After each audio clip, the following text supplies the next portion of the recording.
Okay, just a quick, well, maybe not quite so quick, but a faster kind of Halloween type of spirit card.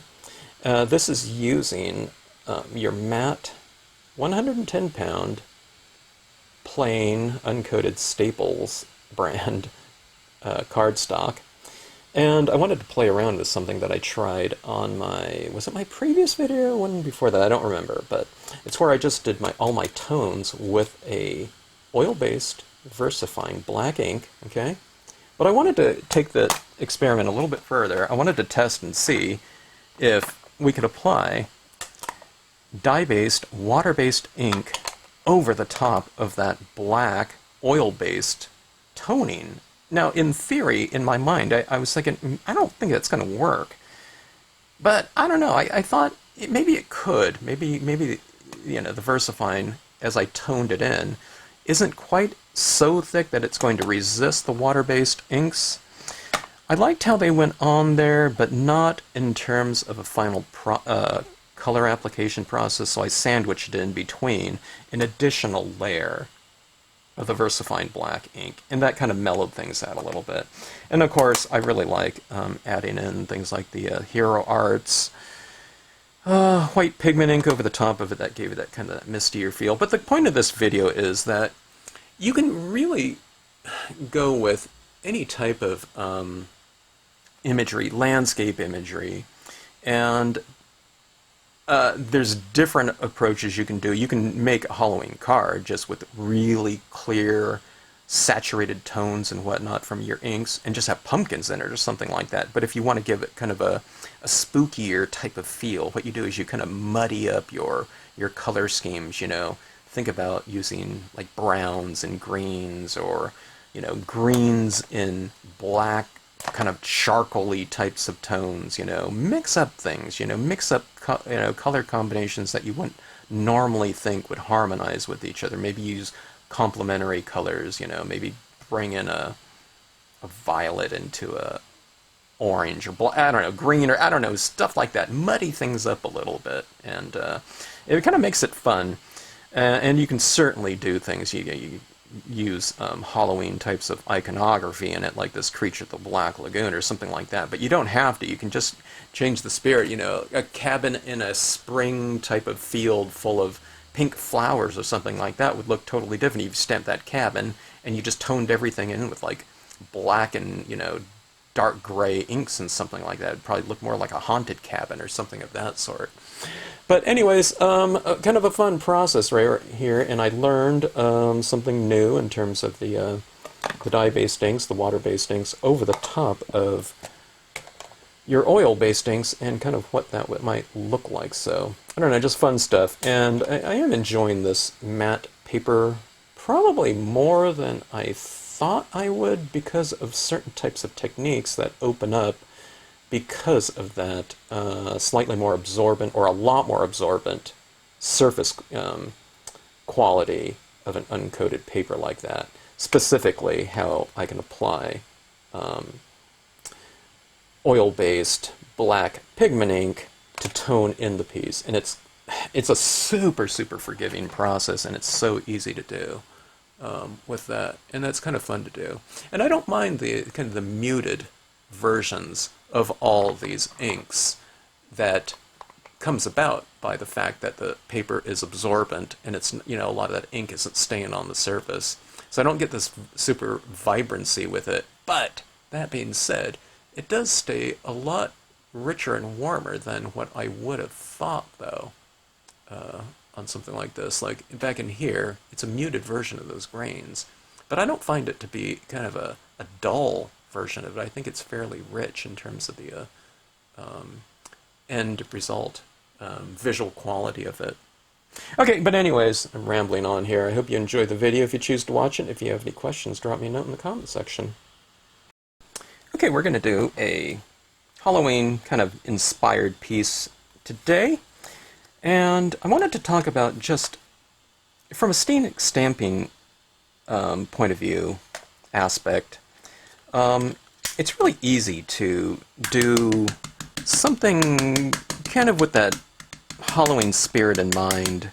And that's a lot of people think in terms of visual content, okay, if you do a bat or a vampire or pumpkins, jack-o'-lanterns, those types of things. Naturally, those are going to kind of, from a visual standpoint, you know, they're iconic in terms of Halloween iconography, but you can also do that type of thing just with the tones that you utilize in the creation of your scenes, okay?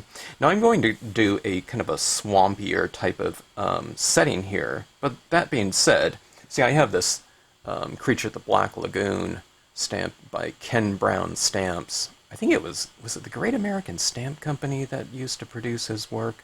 I don't remember, but this is from 1984, so that's going way back. I don't know if you can find one of these.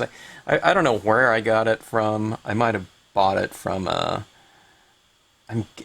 it might be from Viva Las Vegas. He had like a gigantic collection of, I don't know, 3,000 or 4,000 stamps that he was selling on consignment for a friend of his, I don't know, probably 12 years ago or something like that. Because I didn't order this thing back in, you know, I don't know, back in the day.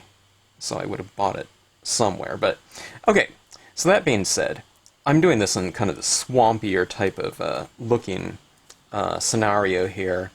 But, I mean, you can do anything. You can use Lakeside Cove, you can use Seaside Cove, you can do any kind of body of water, pond or something. I'm talking about these different stamps in the Stampscapes line, but you can do it with it just about anything.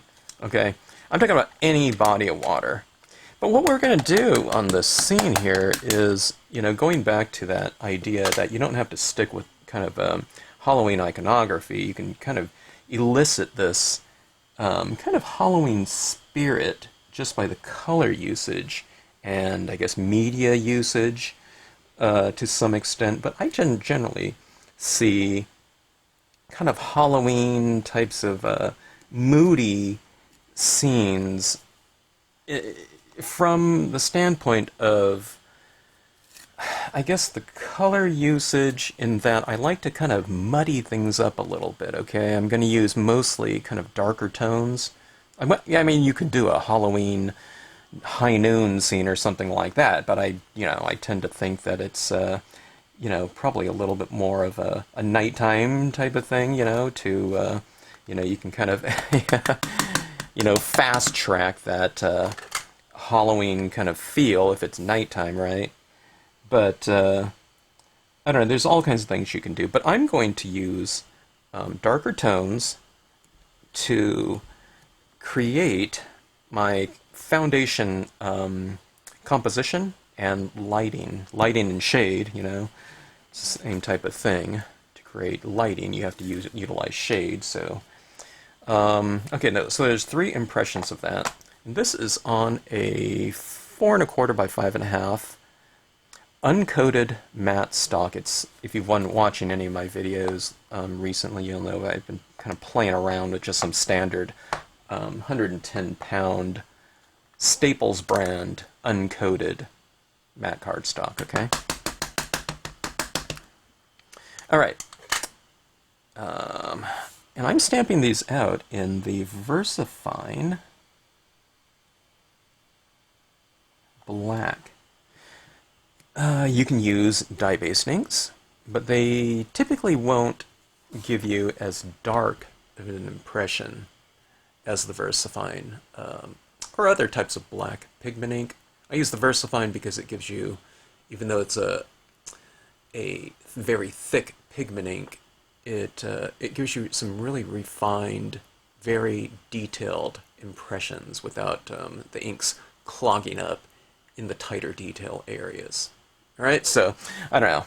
I'd recommend to everyone some type of oil-based, really dark, detail-oriented pigment ink. And I'm saying that, I don't know, there might be other brands out there, you know, I just haven't tried them. Okay, so let me see. I'm just getting some those other impressions in the background. I'm just utilizing the, you know, the secondary, third impressions here, just to see if I can get a little bit of a lighter tone back there. See that? You know, that was the second impression of this part of the stamp right here. So, I don't know. when you do it like that, see how light that is back there? I just stamped it right over here without masking, because it's not going to leave me so dark of an impression that, stamping over these foreground ones, that's going to be apparent.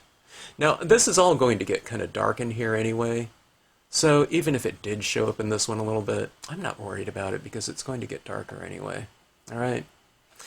That's the whole kind of concept of Stampscapes. It's not, to be some kind of, oh my god, I can never do that type of thing. It's, it's so everyone can do it.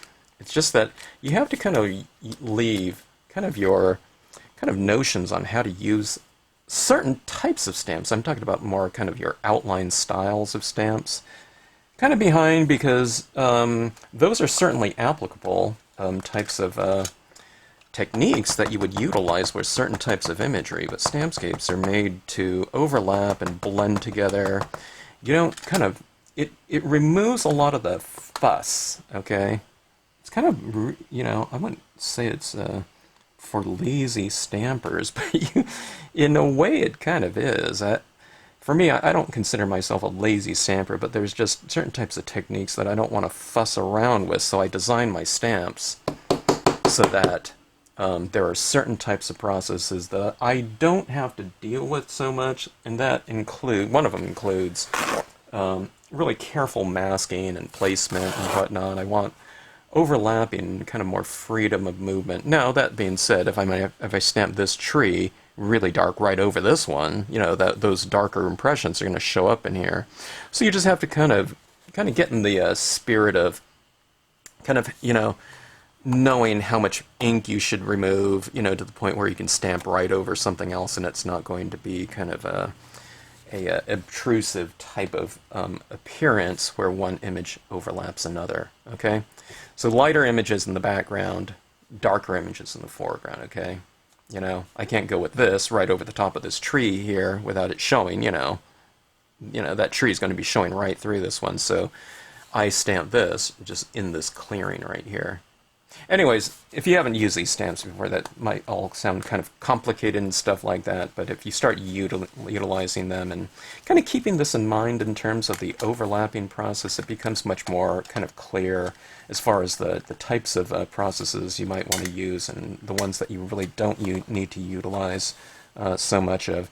Okay, now since this is on an uncoated cardstock here, the thing that I'm going to do is I'm going to go right in and I'm going to utilize this oil-based, again, VersaFine Black. I found that, I've only done this once before, but I found it worked really great. I'm going to try something different in this scene, just in the spirit of, I don't know, kind of expanding my, knowledge base of certain types of media and surface combinations, okay?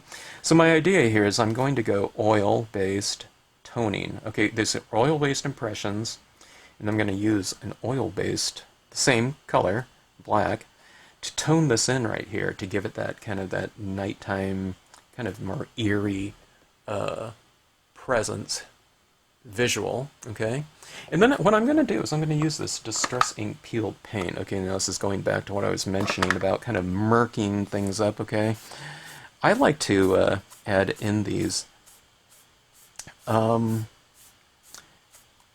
shaded areas, my lighting scheme, so to speak, okay? Now I'm doing my light is, it's relative, okay? Is this a light area or is this a dark area? Well, it's light, it's dark and compared to this white area down here, but if I make something real dark down here, then this will be lighter by contrast, okay? So let me show you what I'm doing right here. I'm just kind of, this is kind of, it's practically like finger painting. This is just on a paper towel like this. I mean, you can use some other type of applicator if you feel comfortable with that. Sponges might work really good. Napkin, and who knows, like a rag or something would be perfect for this. But what I'm doing is I like to, on all my scenes, no matter what type of media and surface combination I'm utilizing, but just from a compositional standpoint in general, I like to focus the viewer's attention somewhere, okay?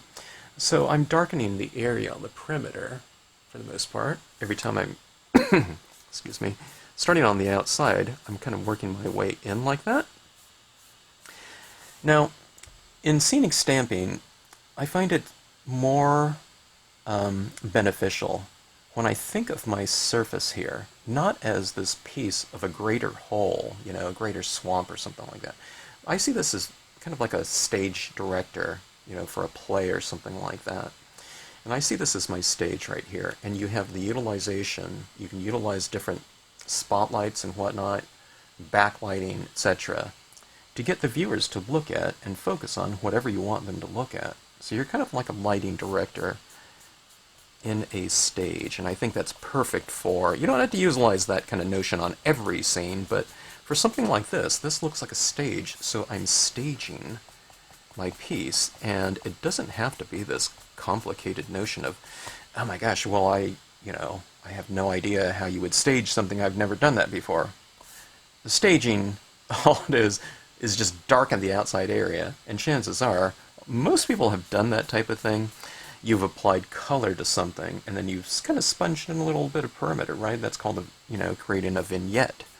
And that's all you're doing with scenic stamping, except instead of it being around some kind of central figure, an isolated stamp, whatever it is, it's more kind of a collective world in here of different images, okay? But you're just doing the same thing, this vignette type of thing, around several images instead of one image, okay? Like, you might be used to doing like a vignette around a word stamp. It'd say, Happy Birthday here, or Happy Holidays, Merry Christmas. And then you kind of just, you do that little perimeter thing like that. That's all this is. That's like scenic lighting, stage lighting, in a way. You might think of it more in terms of like a kind of a framing when you're doing it around, like, say, a word stamp or something like that, or whatever. But it is kind of lighting in a way, because what you're doing is you're developing a lighter center area and a darker perimeter. Okay, now I don't remember how many times I've inked this up. Has it been one time? As I've been blabbing along right here. One inking of this goes quite a long way, and the feeling to me as I utilize this ink, it feels like I'm applying like a charcoal or something like that to a piece of paper. That's the feeling I get from this, but it's kind of like you're finger painting it on instead. Let's re-ink this again. Let's go a little bit darker. Okay, but back to my experiment. What I was thinking about was utilizing this oil-based ink, okay, as my base. And I would usually not do this, but I want to see what it looks like. I'm going to use that peeled paint over the top of that, and that peeled paint is a dye-based, water-based ink. How that's going to apply to this, I don't know, because this is an oil-based medium that we're applying right now. But let's find out together. I don't rehearse these scenes, as you might deduce from my rambling delivery on all my videos, where I'm just, I don't know, I'm saying whatever just comes to mind on the spur of the moment. But I don't know. This is how I work, so you probably get a pretty good indication of it. I'm trying to kind of articulate what I'm thinking, or what I think I'm thinking.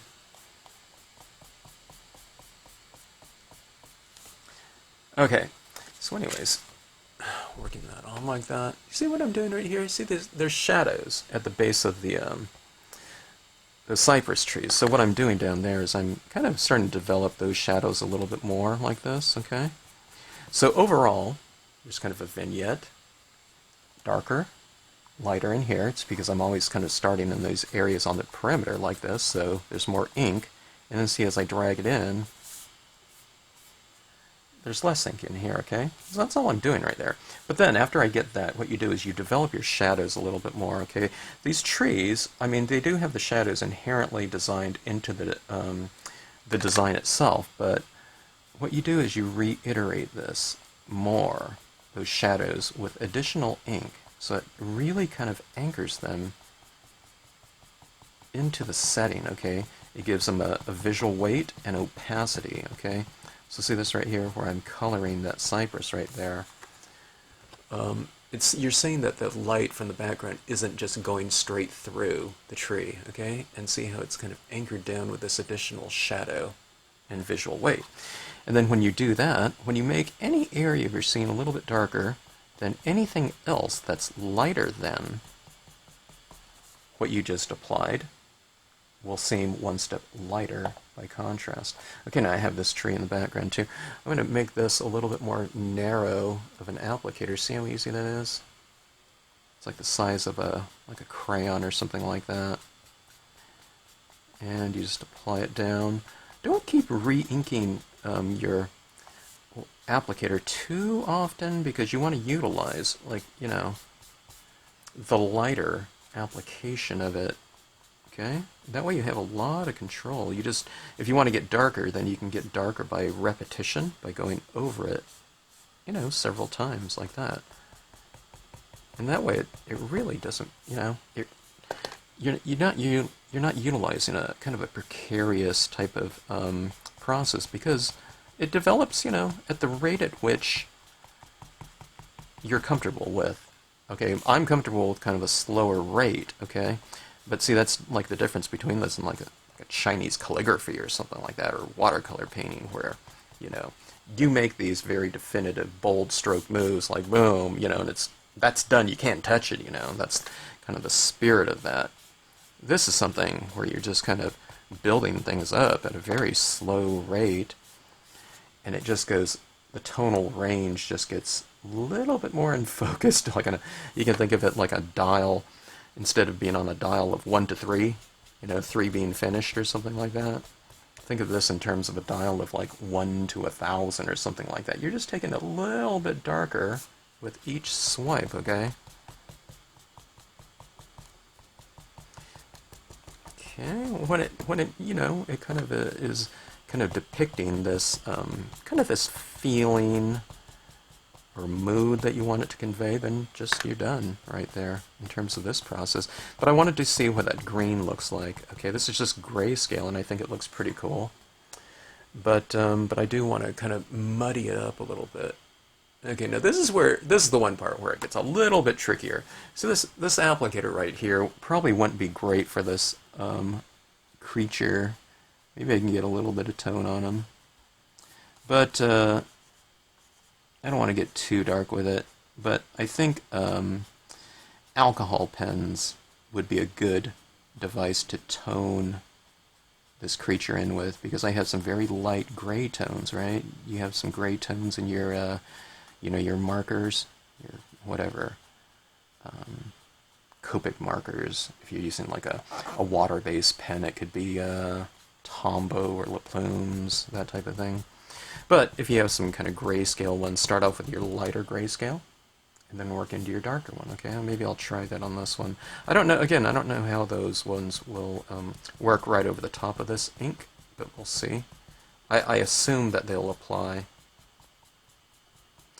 Okay, so that looks pretty good to me, just in terms of the overall feeling of it. See, doesn't it feel like a, I don't know, does it look like a charcoal or something like that? It certainly almost looks like it, like on my fingertips, like here, from holding this. You know, it feels like I've been working on a charcoal drawing. Maybe oil pastels or something like that. Yeah, let's go a little bit darker on the outside here. This is something I would never do with dye-based inks on like a glossy. I don't just go like this, you know, but you can do that, you know, with this, apparently.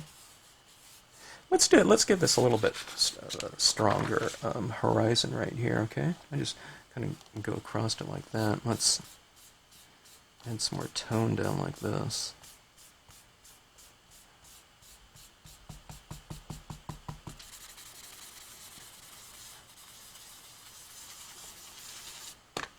It's like shining shoes or something like that. I don't know. Has anyone done that, you know, since, I don't know when, 70s?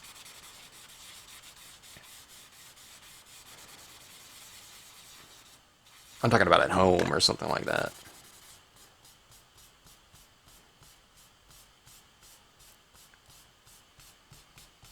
Okay, let me give a little shadow underneath this creature too. Okay, a little bit down there. Okay, there we go. See how I made that little horizon back there a little bit stronger? See, I can just barely see a little bit of that impression back there. Over here, you can see a little bit of shapes in there.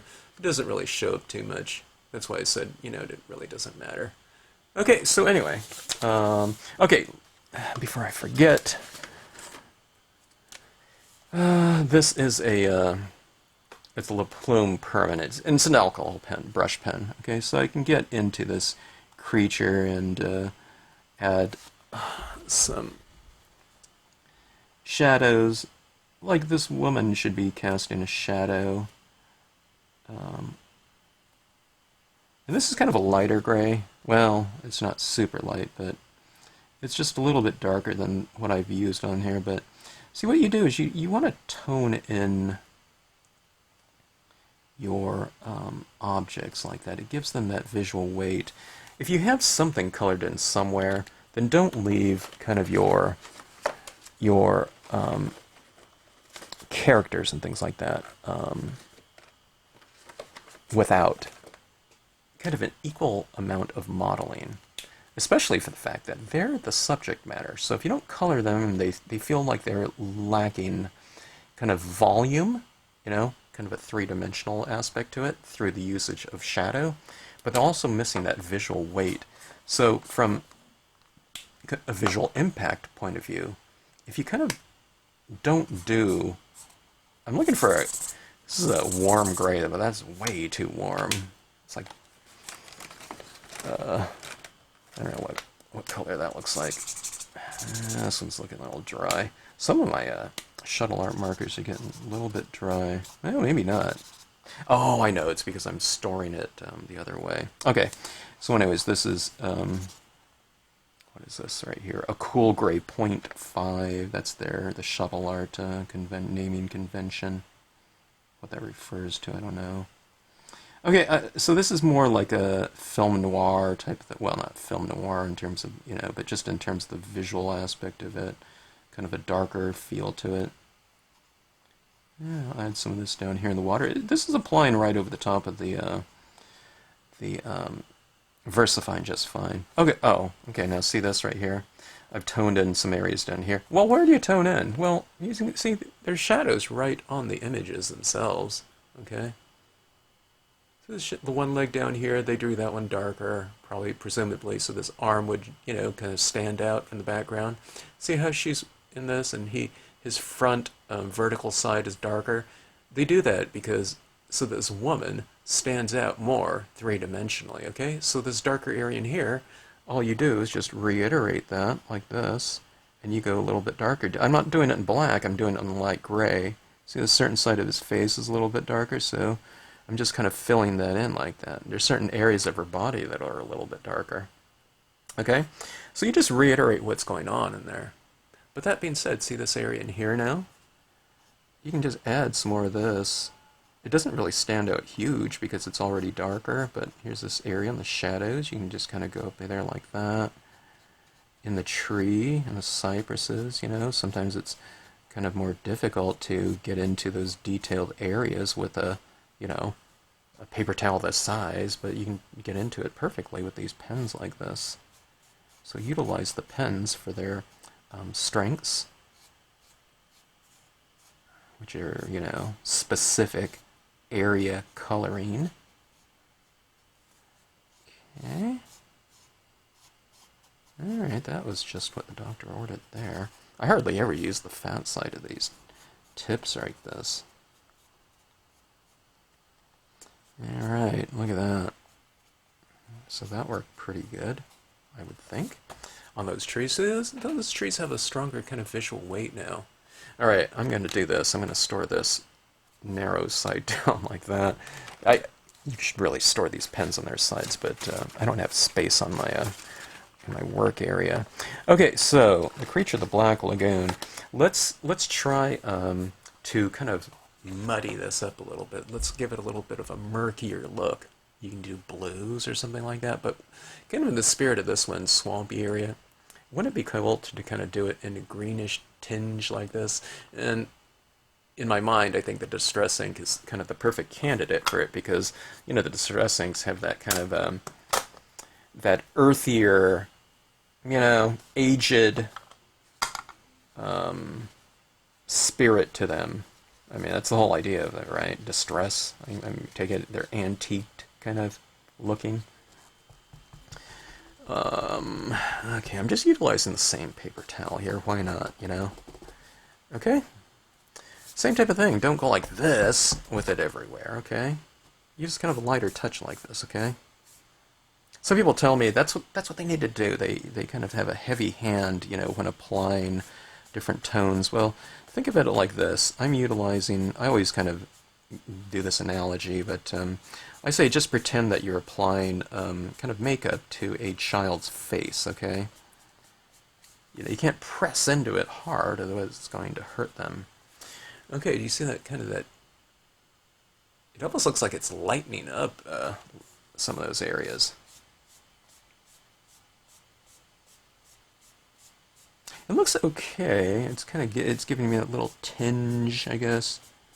I don't like it a lot. You know, just as is. I think I'm going to add a different range in here as well. We'll expand the range. I like this in terms of kind of a base layer of this color. Actually, it looks pretty good now. I didn't like it over here. I think I applied too much of it. It's a little bit bright.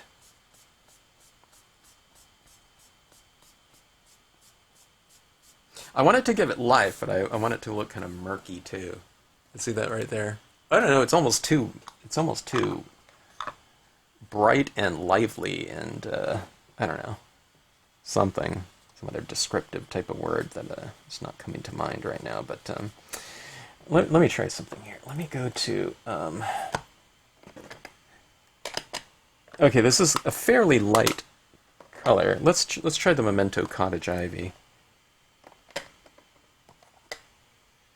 So just a light green, and then a darker green right here. And then I suspect I might go back over the top of it with that some more versifying black. I don't know, it's kind of weird. My darker blacks back there, when I put this over the top of it, to me, I don't know if it's just the brightness of it, you know, the color, over, you know, a previously, you know, grayscale scene with no brightness at all. But it just seems lighter to me. Okay, this is the green. Okay, doesn't it feel kind of muddy and murky? Like that? It's kind of a dirtier looking color. I don't think ugly or something like that. I think it's really interesting. But it's just a little bit muddier, okay? Like murky. But murky could be, you know, teeming with life as well, okay? Yeah, but there we go, that kind of that brightness again. I'm not applying a huge amount of it.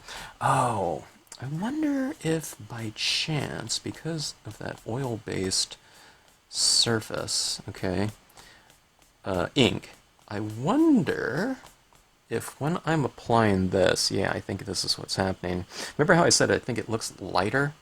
I have a feeling that as I apply this down, because I'm kind of wiping like this, I have a feeling I'm removing some of that versifying black. You know, see, my fingertips get kind of moist, or, you know, spotted, you know, inky. Can't speak right now.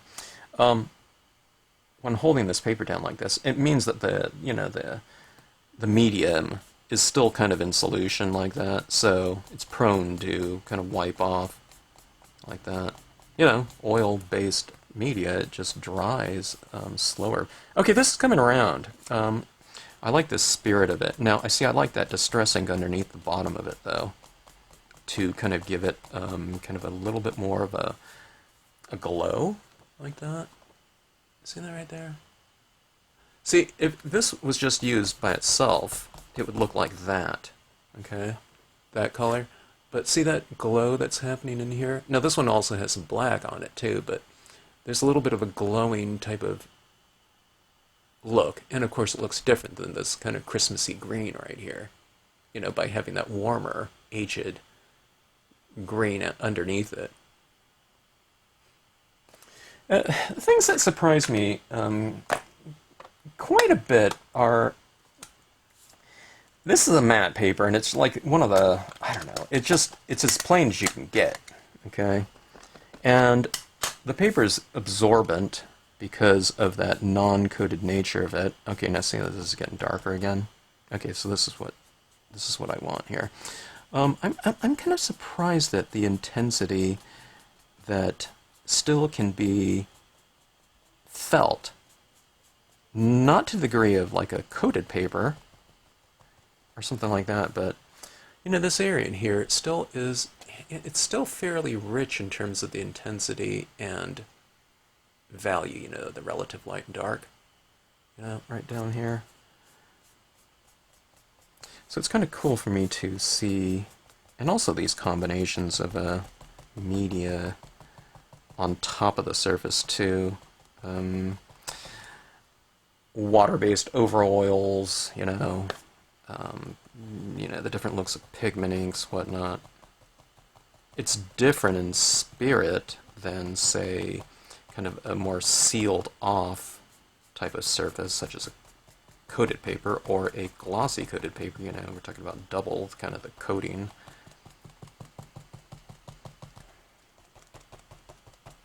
There's certain something about it too. When you utilizing kind of this, you know, the slower type of process, it really, you know, it seems like a very, very forgiving type of thing, which kind of surprises me too, because you would think the paper being so absorbent will show much more of the types of marks that you lay down, because, you know, you do one thing, it soaks right into the paper, you know. In water-based, you know, aspect of it, I'm kind of achieving kind of a super saturation with this, but maybe because it's absorbing so much of the moisture out of the applicator I'm using, then maybe I'm utilizing a much drier one, you know, for 90% of the application that I'm doing after that first few swipes. I don't know. I'm not sure. Okay, but see, this is kind of, you know, darkening that area around there. I think that character's a little bit too light, don't you think? I want a spotlight on him, but he's not walking on stage, though, even though this is like scenic staging. Let's darken up this area here a little bit more, okay? I want it to make it murkier, so I don't want him to be, you know, the two of them in too much of a super bright light, so let's just tone this down a little bit. I'm not applying black, it's like some sort of like, you know, super light gray, because I'm using the drier application of it. Okay, so just kind of, it's just toning things down a bit, like that. It's a much more mellow light that the characters are in now.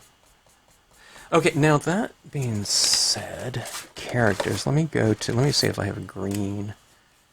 Okay, this is a very light green, this is melon. Okay, and I think I'm going to color the creature in.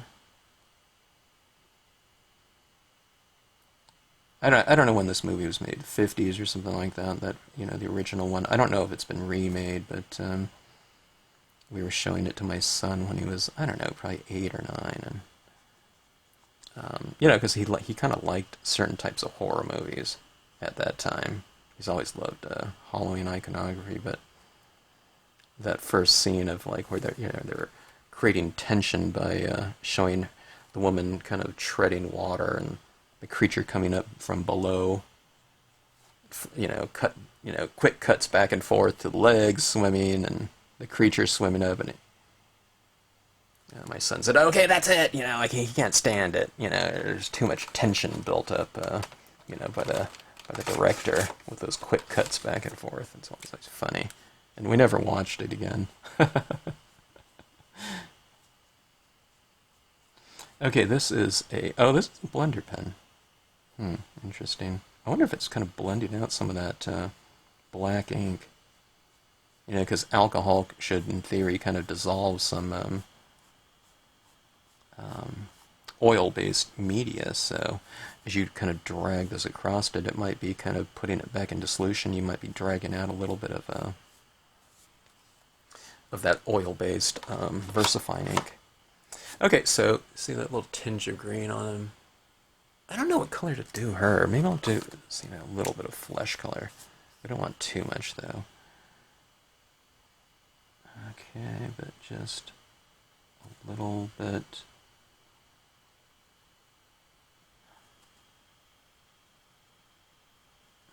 Okay. Like that. Let me use that blender pen again. I hardly ever use the blender, but I find it kind of beneficial on this one. Okay. So there we go with that. Decent staging, I guess. And let's add my foreground. I just happen to have these two right here. This is the Twisting Leaves Small. Okay. Creates a kind of a stronger staging type of... Don't go over their faces or anything like that with it. I mean, since we're looking at a monster too, I just like this in terms of composition, adding something closer to us, but it also, when you have like this little creature in here, it kind of gives us as a viewer a little bit of cover, like, you know, where, you know, it can't see us type of thing. You know, that type of feeling. When you put a little bit of a barrier up between you, as us as the viewer, and the subject matter, okay? See that right there? We could do overhanging tree limbs. The Spanish moss would be good for something like that, or I don't know, all kinds of different things. But let's do something on the overhang. These are just it's called leaves, and I'm using the VersaFine black. There's no way. I say that without testing it, but I just think there's no way that you can't. I don't think this is not going to take a dye-based black over the top of all that VersaFine oil-based black. Okay. First of all, if we stamped kind of a dye-based ink on matte paper just to begin with, without anything down, it kind of gives you a lighter look. So stamping it over the top of all that media that's been applied here, it just wouldn't show. So stick to your, you know, your heavier oil-based pigment inks for this type of foreground look. You need something that's going to hold up against that background. Okay, so this is kind of this canopy up here a little bit. Okay.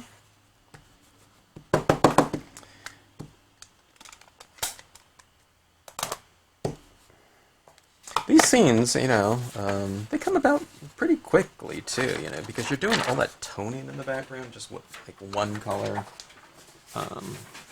It's not as rich of a scene, you know, as if I stamped it on a coated paper, where you know, you're going to have a lot more saturation and retention of surface inks, you know, surface applications. But, you know, that being said, this is pretty fun to use and to explore different types of surfaces and, you know, what the end results yield. Okay, this is a white paint pen. I don't want things too kind of sparkly and clear on this one. I kind of want it a little bit murkier, but having a little bit of detail in any type of scene, it just kind of adds to that overall finished type of feeling when you look at an end result. You can keep things very subtle. Okay, so, you know where I was saying you add shadows to certain things, okay? With tone, okay? Makes sense. If it's darker on the image, let me see if I can focus it. Okay, this area right here is darker, and this area is darker. So, I made those areas darker with some additional tone on the stamped impression, okay? Where this character is right here, this woman, see, in the very subtle shading on her skin, or this body in general, like I added a little flesh tone to the shadow areas of her, okay? I didn't color her all in like that. I utilized shadow to give me the cues on where to place, you know, some of that flesh tone color. See, some of it's just left white up here. But see, in the shadow areas like this, darker, I've utilized some of that kind of flesh tone. Okay, so that being said, you can see the lighter areas of these characters in here, okay? Top of the head, this arm right here, the top of her body in certain areas are lighter. So what I'm going to do, where I've colored that in somewhat with a little bit of tone, I just kind of go back in and reclaim some of that lighter area. Don't utilize it too heavily though, otherwise it kind of stands out a little bit too much. Okay, you can even get rid of some of these outlines here and make it look a little bit more three-dimensional, you know, without those outlines. Okay.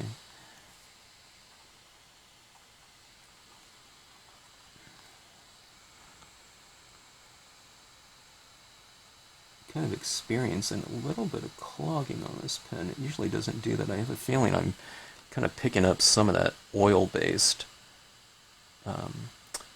VersaFine ink, and it's going into the hole there. You just kind of scribble it out, and it, you know, kind of gets it going again, though.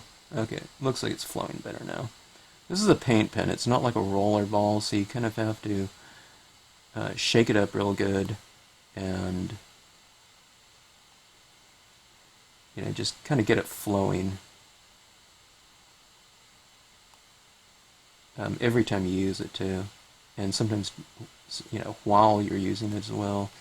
Okay, but see, I'm just doing like these subtle little areas on there. There's a little bit of light on top of her in some areas, her chin, guy's head, creature's head. Okay, and we can do that, you know, here and there on some of these objects as well. I would do it on the areas that are fairly close to the light. In theory, you wouldn't have so many like highlights in the darkness because there's no light in that darker area, so there wouldn't be kind of these reflective little sparkly lights. I like adding this down here in my water to make the water it's kind of sparkle, and it gives the water a little bit of surface depth. These little highlights look like they're on the surface of the water. You can do little lines too. I need to shake this up more. As I draw, these lines are just completely disappearing. Okay, that's working.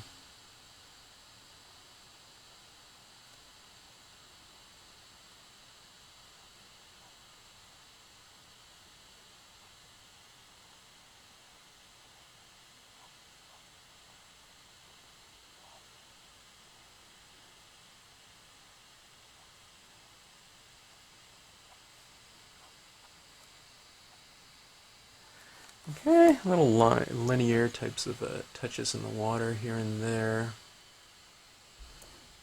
Gives it a little more of a three-dimensional look, I think. I should do that with a pen too. Let me see this pen, this green pen. Let me do these little striations in here. I'm adding them in using the pen, but the white pen, but we can kind of do them in color as well, in terms of like a shaded streak. Okay. Alright, now, I love doing this, but we'll see if this has a place in this setting right here, but let's go with some white pigment ink. And let's add that kind of misty fog coming off the surface right here. There's not so much, like I said, I'm not sure if this will look good or not, but let's have a look. Okay, now where you add this is where light meets dark. Okay, so it's light here, it's lighter here, okay? So I'm adding this, I'm starting in the light, and then I'm kind of toning it into the dark. It's the opposite when I'm doing dark into light. You start in the dark, outside, and work inward. So it goes from dark, to light. So every time you're working with dark, you start it out here and tone it in that way. When you're starting with light, you work from the inside out, okay? And you try to taper this out a little bit. So more in the light, and then you use a little bit less in the dark, okay? Does that make sense? And see, you get that kind of that misty feel to it. This works really good on matte paper. It really sticks to it. On glossy paper, it works, but it doesn't apply as smooth as on matte. I guess the matte just it's uncoated, so it's grabbing the media a little bit faster. So in some ways, it works even easier. I don't know about better, maybe. It sure matches with the paper too, because this is a white. When pigment ink dries, it dries matte, and this paper that we're working is a matte paper. So it doesn't mean I'll like it better or anything like that, but it does surprise me sometimes.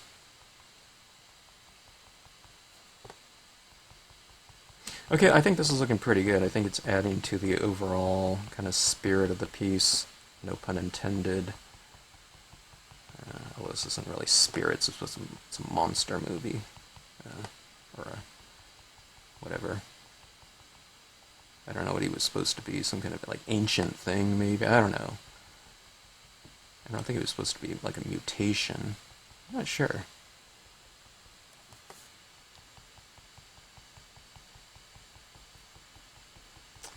Okay, actually this is adding quite a bit to it. It's really adding this different textural quality to the piece. Things are a little more obscured in some areas, which is good, because it gives it kind of a softer look to go with the crisper, impressions and whatnot. It is adding lighting into the scene. Kind of this area in the background here. I'm just toning right over those trees because it's a little bit lighter in the horizon. So it looks like it's coming through those trees. And the trees too, when you lighten them up a little bit, it pushes them back visually into the distance a little bit more, and creates a little stronger feeling of depth, visual depth in the scene. Darker things in the foreground, lighter things in the background. They were stamped in the same color, right? Versifying black. But on the ones in the background, you just lighten them up like this, so, it makes for a really easy process. I could have, just left it as is and it looked fine, but I think that looks better like that, Okay, so anyways, let's see, let's add a little bit of fog at the base of these two figures here. When you do that, it gives it a feeling that the characters are enveloped in the atmosphere of the piece, so it gives them something kind of to relate to in terms of the setting.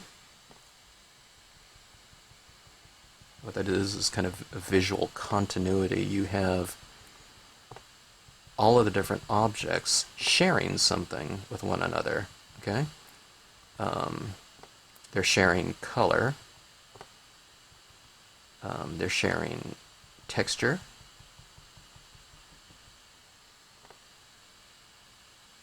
And it creates that relationship between near and far as well, okay? So, that all being said, what that means is there's common colors everywhere in here, and then we have that pigment ink here, here, here, you know what I mean? But I kind of oscillate. I don't have it over everything. I kind of like to streak it in here, here. It's going in here, leave this alone here, some here.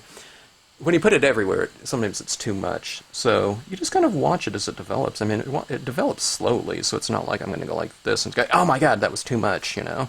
It takes a while to kind of build it up. So you just have to kind of watch it as it goes along. And I mean, I know that you're looking at something, but what I mean by that is, you know, we're working on things oftentimes like this, okay?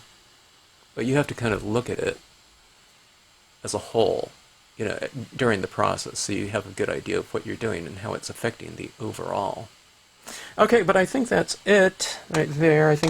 Don't you think that looked, you know, that added quite a bit to it. Sometimes it adds, I don't know, it improves it 100%, I think, sometimes, and I think this is a case where it really did that. So anyways, you know, a change of spirit, certainly with the iconography in here. But let's say I took that out of here. I mean, you can do anything in there, you know. Let's say if this was a scene that I was just doing in the bayou or something like that, I could have an alligator in there or something like that. I don't have one in the Stampscapes line. Or like, you know, birds, water types of birds, egrets, whatever, cranes, you know, standing in the water. But if you just change it with the creature of the Black Lagoon, I mean, it changes the spirit of the piece.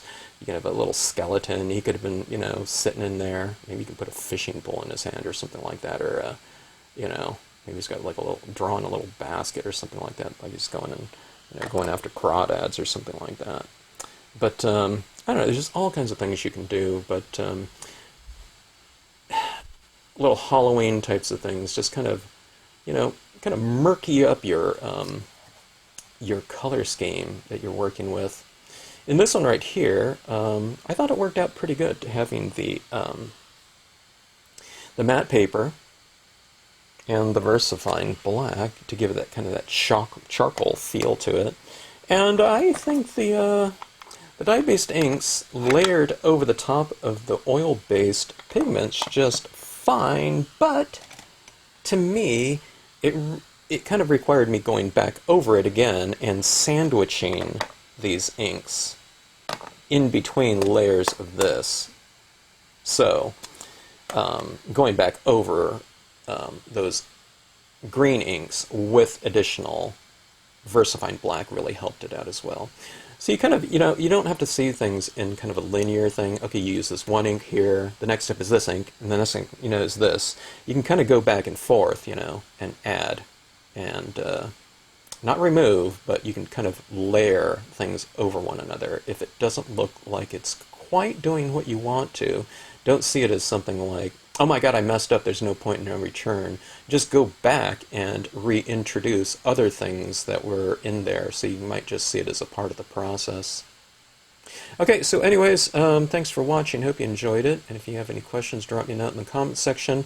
Like I said, I don't know if this image is available any longer, but you can get like similar types of things, and like I said, it doesn't really matter. I mean, this could be a Halloween type of thing, and maybe it just says Happy Halloween down there too. It could be a word stamp, you know, in terms of a visual or something like that. Really cool thing you can do is just do little, I'm not going to do it in this one right here, but if you did like little eyeballs, kind of, man, or maybe I will do it here. You know, like eyeballs in the distance, you know. It's like an old Scooby-Doo cartoon, you know, the eyeballs and in the brush in the darkness. Okay, so I'm gonna do these things really subtle. Okay, I don't want it to be too obvious. I don't think. You know, maybe it'd be kind of cool. I don't know. I'll just go really small, like this. I don't know. I'll put I'll just put them in the distance like that. Who knows what they are? Maybe they're mice. Okay, so something kind of subtle. Okay, I'll show you what I'm talking about. See those little eyeballs in there? So I'm adding it like that, but in reality, do people notice them, you know, when they look at this card, you know, just as is? They're kind of more of like a little subtle thing, so fun stuff to do. Hope you enjoyed it. Thanks for watching the video. And thanks for tuning in to the Stampscapes channel in general.